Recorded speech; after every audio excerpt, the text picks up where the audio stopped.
Hello વિદ્યાર્થી મિત્રો, આપ સૌનું ફરીથી સ્વાગત છે. આપણે વાત કરી રહ્યા છીએ ધોરણ 10 વિષય અંગ્રેજી. એમાં આપણે યુનિટ 1 અને પાછલા સમયમાં આપણે વોકેબ્લરી વિશે વાત કરી ચૂક્યા હતા. હવે આપણે જોઈશું લેંગ્વેજ પ્રેક્ટિસમાં L4થી શરૂ કરીએ. જેમ મેં તમને પહેલાં કીધેલું, સૌથી પહેલાં તમારી ઇન્સ્ટ્રક્શન વાંચવાની. ઇન્સ્ટ્રક્શન એટલે કે સૂચના. અહીંયા શું કહેવા માંગે છે? Read the clever answers and gas vote food B the real answer. મતલબ એક ચાલાકીપૂર્ણ જવાબ આપેલો છે ને એના પરથી આપણે સાચો જવાબ શોધવાનો છે. એક સેમ્પલ આપણને આપ્યું છે. Vote is your name? તમારું નામ શું છે? જવાબ છે my name means lotus in Gujarat. મારા નામનો મતલબ થાય છે લોટસ ઇન ગુજરાતી. ગુજરાતીમાં મારા નામનો મતલબ થાય છે લોટસ. તો એનો સાચો આન્સર શું છે? કમલ.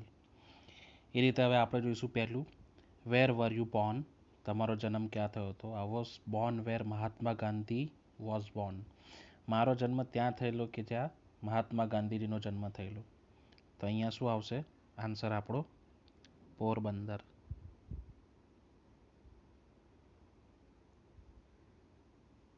પોરબંદર આવશે. ઓકે, નેક્સ્ટ ઉપર જઈશું. What is your date of birth? બરાબર, તમારી જન્મ તારીખ શું છે? I was born when doctor Sarvepalli Radhakrishnan was born. મારો જન્મ એ દિવસે થયો હતો કે જે દિવસે ડૉક્ટર સર્વપલ્લી રાધાકૃષ્ણનો જન્મ થયો હતો. તો આનો આન્સર શું આવશે? 5th September. 5th September.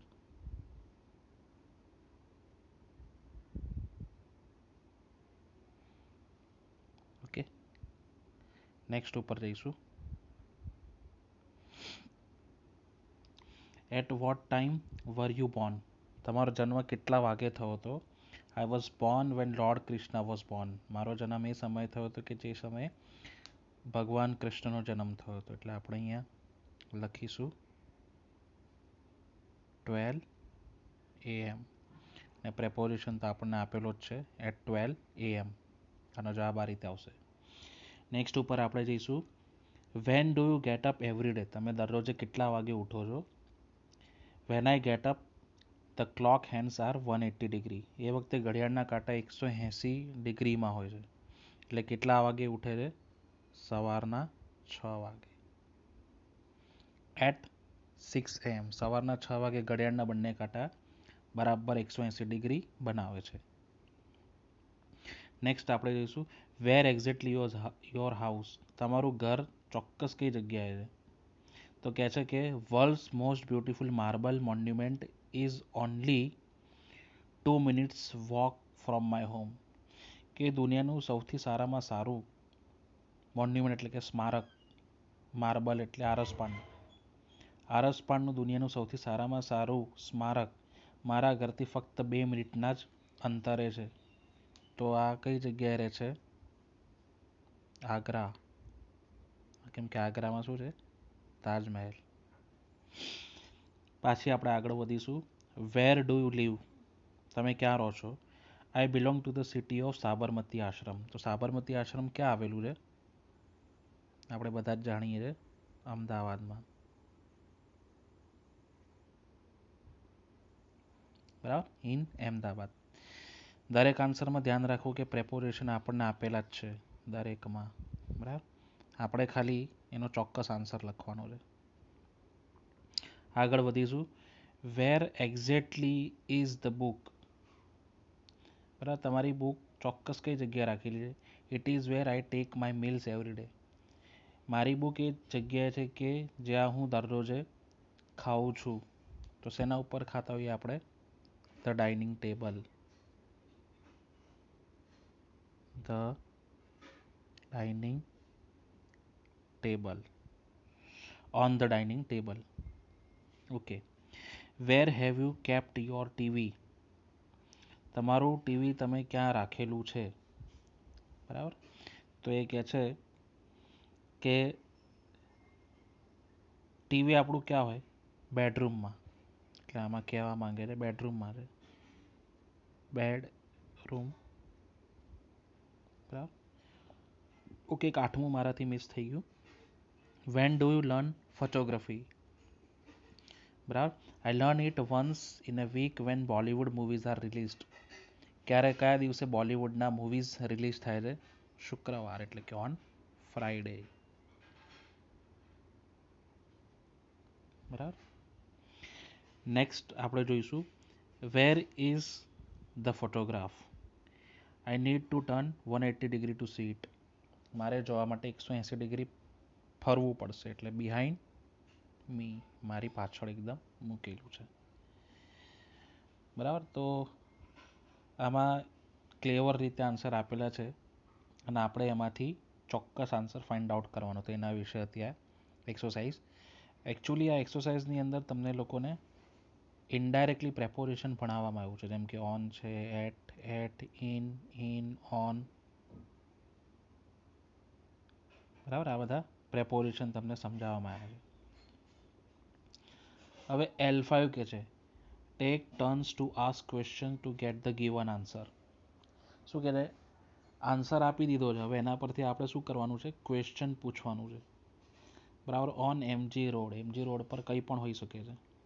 બરાબર. દાખલા તરીકે where is the theatre, where is the theatre, question mark. Where is the theatre on MG road. તમે કોઈ પણ ક્વેશ્ચન પૂછી શકો છો. બરાબર. Where is your school, where is the head office of army, etcetera. તમે કોઈ પણ પૂછી શકો છો ક્વેશ્ચન. At 12:30 PM. જનરલી આપણે 12:30 વાગે સ્કૂલે જતા હોઈએ છીએ. બરાબર. તો આપણે આ રીતે લખી શકીએ છીએ when do you go to school, question mark. When ક્યારે આપણે યુઝ કરીએ છીએ? જ્યારે આપણે સમયની વાત કરતા, અહીંયા સમયની વાત ચાલી રહી છે. Van do you go to school, તો આનો આન્સર આવશે એટ 12:30, શોર્ટમાં. બરાબર. In the room. બરાબર. ઇન ધ રૂમ એટલે કંઈ પણ વસ્તુ હોઈ શકે છે. ફોર એક્ઝામ્પલ રૂમની વાત કરીએ એટલે આપણે અહીંયા લખીશું વેર ઇઝ અવર ટીવી. આપણું ટીવી ક્યાં છે? In the room. બરાબર. નિયર ગાંધીનગર. બરાબર. આપણે કહી શકીએ છીએ કે તમારી ઓફિસ ક્યાં છે? વેર ઇઝ યોર ઓફિસ, અથવા વેર ડુ યુ લીવ, જે લખવું એ. બરાબર. ગાંધીનગર શું છે? એક પ્લેસ છે, ને એક પ્લેસ માટે આપણે વેરથી ક્વેશ્ચન પૂછતા હોઈએ છીએ, તો આ વસ્તુ ખાસ ધ્યાન રાખવું. પછી છે on the banks of the Narmada. બરાબર. નર્મદા નદીને કાંઠે, તો કોઈ પણ હોઈ શકે છે. વેર ઇઝ ધ ટેમ્પલ, આપણે લખી શકીએ છીએ વેર ઇઝ ધ ટેમ્પલ, અથવા વિલેજ, ટેમ્પલ, વિલેજ. બરાબર.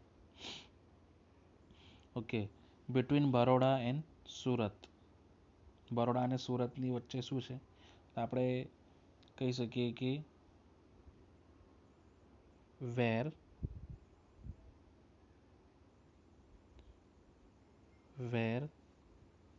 Is your town.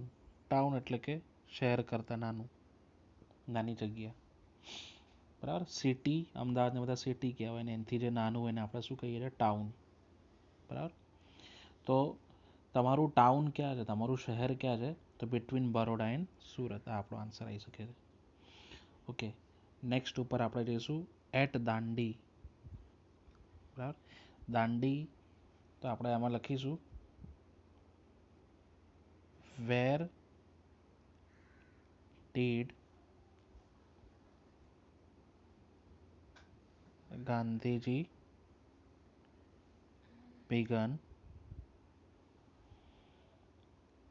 Began, sorry, અહીંયા આવી આવશે, બિગિન ધ સોલ્ટ સત્યાગ્રહ. બરાબર. ક્યાંથી શરૂઆત કરેલું? તો દાંડીથી કર્યું હતું. In the evening. When do you play? તમે રમવા ક્યારે જાઓ છો? વેન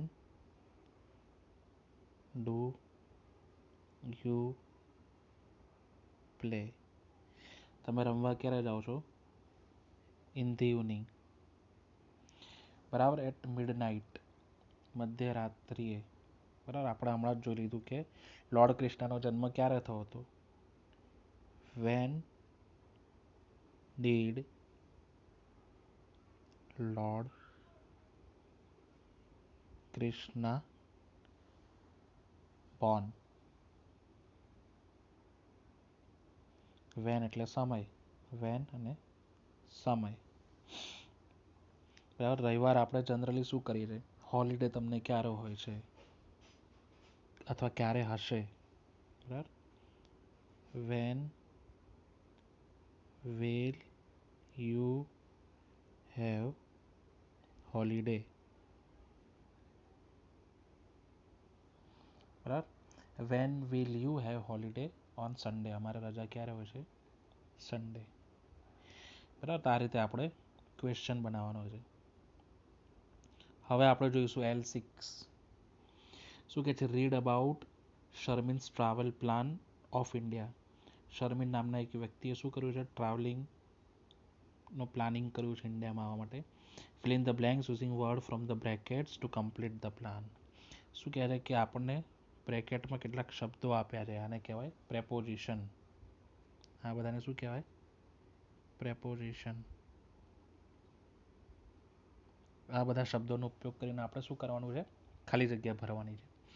ઓકે, જોઈશું આપણે.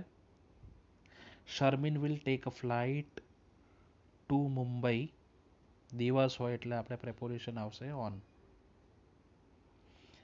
Sharmin will take a flight to Mumbai on Friday, 5th November, blank Heathrow Airport, London. લંડનના હિથ્રો એરપોર્ટમાંથી. અહીંયા શું આવશે? ફ્રોમ. તો ખાલી જગ્યા આ રીતે થશે. Sharmin will take a flight to Mumbai on Friday 5th November from Heathrow airport, London. બરાબર. નેક્સ્ટમાં આપણે જોઈશું she arrives blank Mumbai. City માટે હંમેશા in preposition. She arrives in Mumbai 6th November. દિવસ હોય તો આપણે શું આવશે?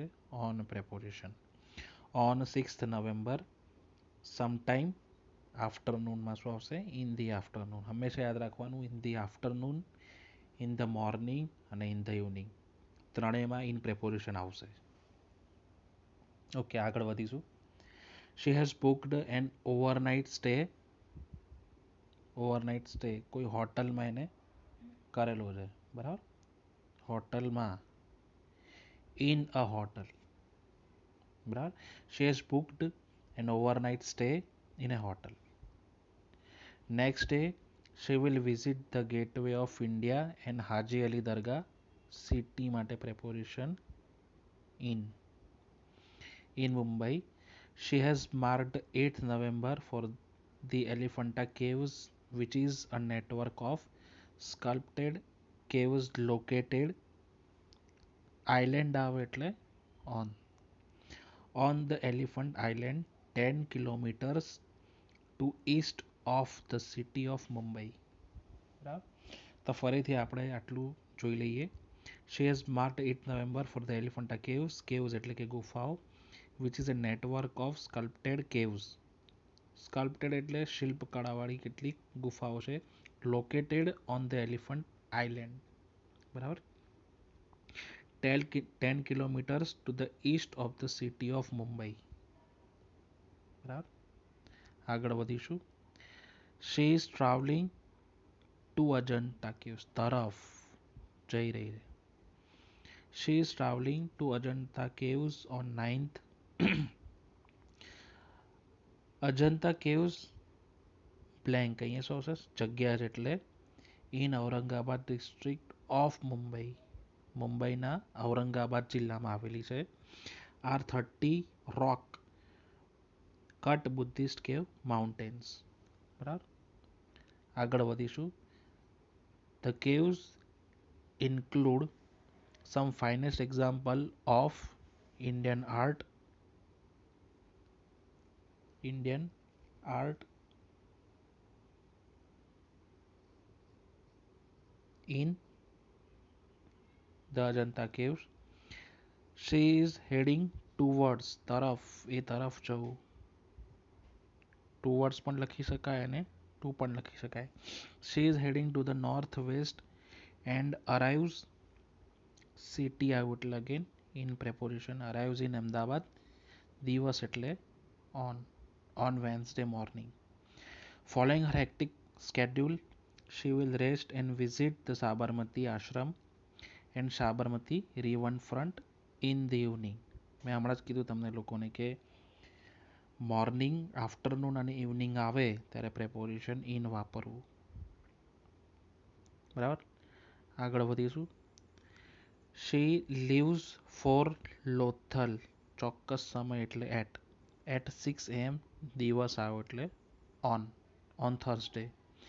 She has also hired a travel guide who will accompany her to Lothal, one of the most prominent cities of the ancient Indus Valley civilization located in Bhal region. જગ્યા આવે એટલે in preparation. ફરીથી જોઈશું. She leaves for Lothal at 6 AM on Thursday. She has also hired a travel guide who will accompany her to Lothal, one of the most prominent cities of the ancient Indus Valley civilization located in Bhal region. હવે આગળ વધીશું. શર્મિન is staying Gujarat જગ્યાનું નામ આવે એટલે Gujarat in Gujarat. હવે આ રીતે બે જાતની તારીખ આવતી હોય તો ફ્રોમ આવશે એકમાં અને બીજી તારીખમાં two. Sharmin is staying in Gujarat from 11th to 13th November. During her stay, she will also visit Rani Ki Vav, જગ્યાનું નામ આવે એટલે in Patan and Lakshmi Vilas Palace in Baroda. સિટીનું નામ આવે, કોઈ જગ્યાનું નામ આવે, કોઈ રિજનનું નામ આવે તો in preparation આવશે. She is flying back to London. London તરફ કોઈ વસ્તુ તરફ જઈ રહ્યા તો ટુ આવશે. ઓન 14th ક્યાંથી Sardar Patel international airport from Sardar Patel international airport Ahmedabad. બરાબર. તો આ જે બધી જ ખાલી જગ્યા હતી એમાં તમારે પ્રેપોરેશન પર ધ્યાન આપવાનું હતું. આનું ફરી એકવાર રિવિઝન કરી લઈએ. એટ ક્યારે આવશે ચોક્કસ સમય. બરાબર. ફ્રોમ ક્યારે હશે કોઈ જગ્યાએથી તમે જતા હો ત્યારે. ટુ અને ટુવર્ડ્સ ક્યારે આવશે જ્યારે કોઈ વસ્તુ તરફ અથવા કોઈ જગ્યા તરફ જતા હો ત્યારે. બરાબર. ઇન ક્યારે આવશે કોઈ રૂમની વાત થતી હોય કોઈ સિટીની વાત થતી હોય ત્યારે આવશે. ઓન ક્યારે હશે ક્યારેક આઇલેન્ડ આવશે ત્યારે. બરાબર. તો આ વસ્તુનું તમારે ધ્યાન રાખવાનું છે. પ્રેપોરેશન આ ચેપ્ટરમાં તમને શીખવાડવામાં આવેલા છે. જઈશું હવે L7 ઉપર. અહીંયા એક મેપ આપેલો છે. મેપ એટલે કે નકશો. Here is a map of school and the key to the alphabets. Describe the school using the key. બરાબર. એક સેમ્પલ આપણને કરીને આપ્યું છે કે મેઇન એન્ટ્રન્સ ક્યાં આવેલું છે. The main entrance of the school is on the south. સાઉથમાં આવેલું છે. એમ આ કઈ ડાયરેક્શનમાં છે સાઉથ ડાયરેક્શનમાં. ઓકે. દરેક વસ્તુ આ રીતે આપણે જોતા જઈશું. સાઇડ એન્ટ્રન્સ એન અહીંયા. હવે આ નોર્થ ઈસ્ટ કહેવાય કોર્નરમાં છે એટલે આનો આન્સર શું આવશે. Side entrance of the school is in north east. પછી એડમિનિસ્ટ્રેટિવ ઓફિસ બી આ રહી. The administrative office is in east direction ઈસ્ટમાં છે.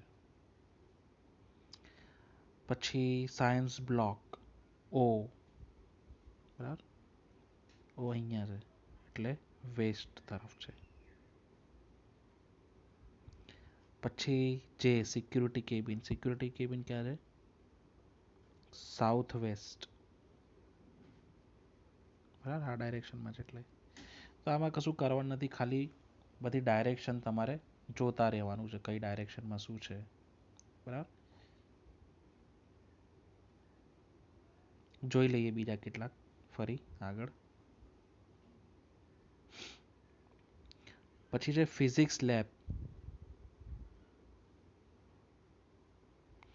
ફિઝિક્સ લેબ માટે કે આપેલું છે, કે આપેલું છે એટલે એ બી શેમાં છે? South waste physics lab. પછી બોટની લેબ વેસ્ટ સાઈડમાં છે, બરાબર, બોટની લેબ. એના પછી છે લાઇબ્રેરી એ નોર્થ ડાયરેક્શનમાં છે, નોર્થ, બરાબર. પછી પ્લેગ્રાઉન્ડ સેન્ટરમાં છે એકદમ અહીંયા, એટલે આપણે એને કહીશું મિડલ, વચ્ચે, અથવા આપણે કહી શકીશું સેન્ટર. બેમાંથી જે લેવું હોય આપણે લઈ શકીશું આપણા આન્સર તરીકે. બોયઝ વોશરૂમ અને ગર્લ્સ વોશરૂમ, બરાબર, સીડી એક અહીંયા છે ને એક અહીંયા છે, બરાબર. તો આને કહેવાય નોર્થ ઈસ્ટ ડાયરેક્શન ને આને કહેવાય નોર્થ વેસ્ટ ડાયરેક્શન, બરાબર. આગળ જઈશું ક્લાસરૂમ, ઈ અને એચ બધા ક્લાસરૂમ આમાં આપેલા છે, એટલે કેટલાક સાઉથમાં છે ને એચ વાળા શેમાં છે? કેટલાક વેસ્ટમાં છે. આઈ કોમ્પ્યુટર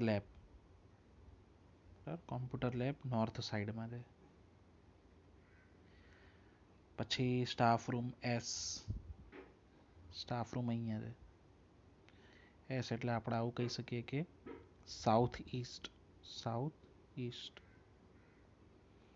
અને કેન્ટીન